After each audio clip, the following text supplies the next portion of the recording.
हम तो यूं अपनी जिंदगी से मिले, हम तो यूं अपनी जिंदगी।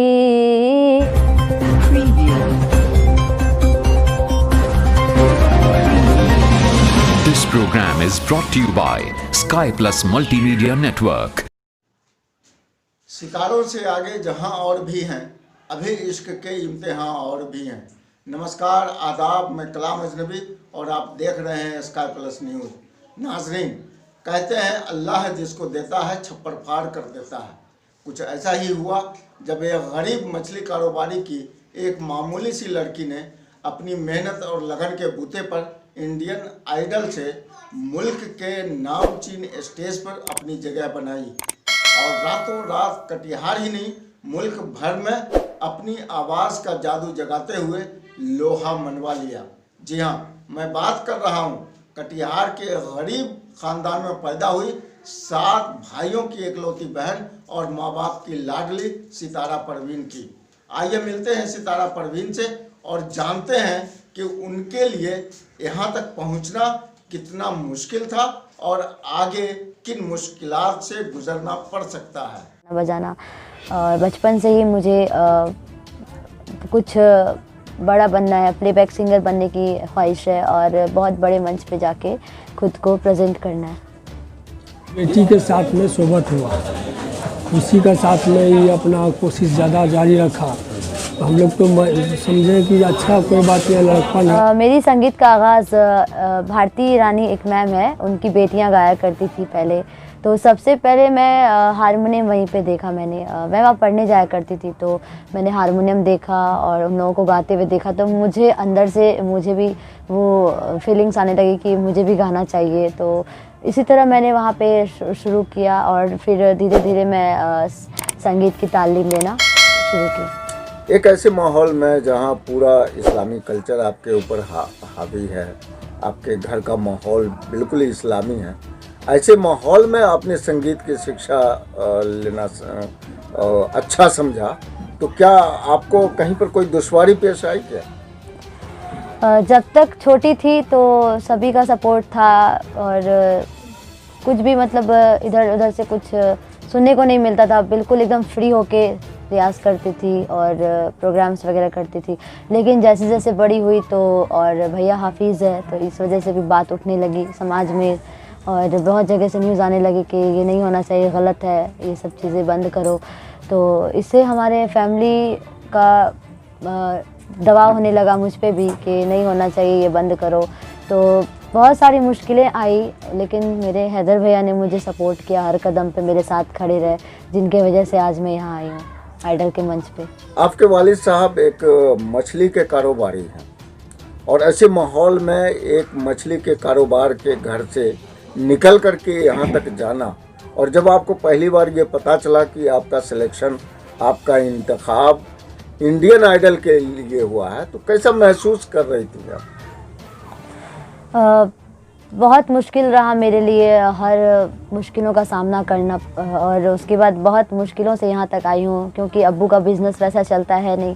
तो जिस वजह से मेरी जो तालीम है सिंगिंग की वो बहुत बार रुक गई, बहुत सारी रुकावटें आई, उसमें सही से मैं सीख नहीं पाई। मुझे बहुत ख्वाहिश है कि मैं बाहर जाके अच्छे गुरुजी से सीखूं, इंस्ट्रूमेंट वगैरह सीखने का बहुत शौक़ है, लेकिन फाइनेंशियल प्रॉब्लम्स की वजह से मैं नहीं जा पा रही हूँ। और जहाँ तक बात है आइडल के मंच तक पहुँचने की, तो मैं बहुत खुश हूँ आज क्योंकि बहुत लोगों का सपोर्ट रहा है, मेरे सभी गुरुजी का, मेरे भैया का और फैमिली वालों का भी साथ रहा है। तो इसी तरह से मैं आज आई हूँ यहाँ आइडल के मंच पे, बहुत खुशी हो रही है, बहुत अच्छा लग रहा है। आइडल के मंच बीच से जो है, हाँ, बहुत खुशी की बात है। क्या आपके गर्व के हमारे मछली पट्टी के हैं और गए, गर्व, बहुत गर्व की बात है। आगे के लिए क्या कामना कर पर जब पहुंची तो वहाँ किस तरह का रिस्पांस आपको मिला या कोई दुश्वारी आपको हुई? मैं आइडल के मंच पे आई और जब मैंने गाना शुरू किया तो सभी जजेस के रिस्पांस मुझे बहुत अच्छे मिले। सभी तीनों जजेस का मुझे स्टैंडिंग ओवेशन मिला। ये मेरे लिए बहुत बड़ी बात है, बहुत मायने रखता है। और जब गाना शुरू किया तो सभी स्टैंडिंग ओवेशन दिए, जिससे मुझे और भी कॉन्फिडेंट हो गई, मेरा कॉन्फिडेंट लेवल बढ़ गया। और जहाँ पे मैं नर्वस थी थोड़ी थोड़ी एक्साइटमेंट भी थी, लेकिन जब मैंने गाना शुरू किया तो मैंने यही सोचा कि मुझे अपना बेस्ट देना है बस, और यहाँ से गोल्डन टिकट लेके जाना है। अब क्या आगे की क्या बात, क्या ख्वाहिश है आपकी?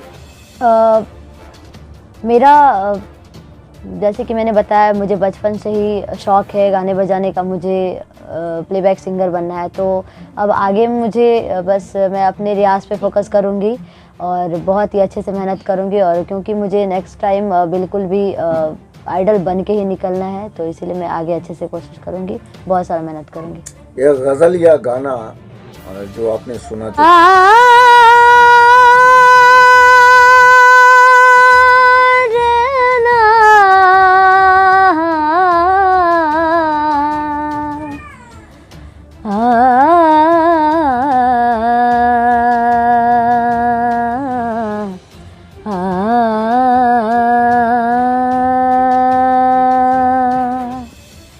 हम तो यूं अपनी जिंदगी से मिले, हम तो यूं अपनी जिंदगी से मिले, अजनबी जैसे अजनबी से मिले, हम तो यूं अपनी जिंदगी से मिले।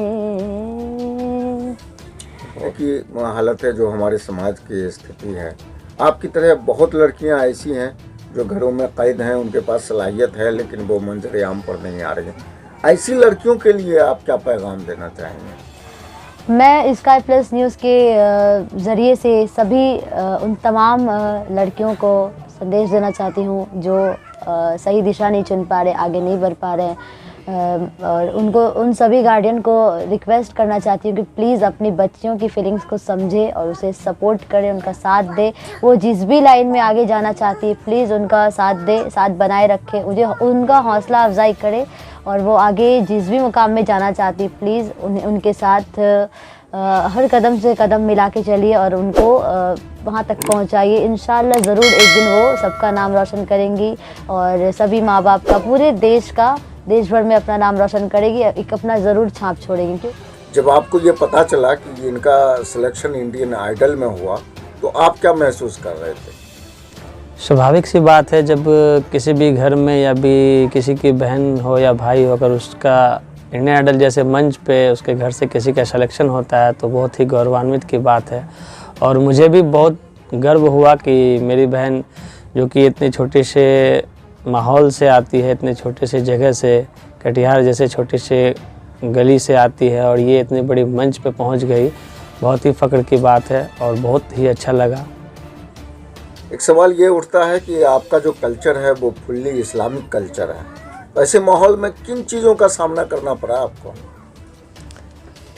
कठिनाई तो रास्ते में बहुत आई, फिर भी हम लोगों ने सबों को नज़रअंदाज करते हुए आगे बढ़ते रहा कि नहीं, बस अपने लक्ष्य को निर्धारित रखा कि तुम्हें इंडियन आइडल तक पहुंचना है, इंडियन आइडल के मंच तक पहुंचना है। किसी भी तरह की अगर कठिनाई सामने आ रही है तो उसको फेस करते हुए आगे बढ़ते चलो। आप स्काई प्लस न्यूज़ को आपने अपना कीमती वक्त दिया, इसके लिए आपका बहुत बहुत शुक्रिया।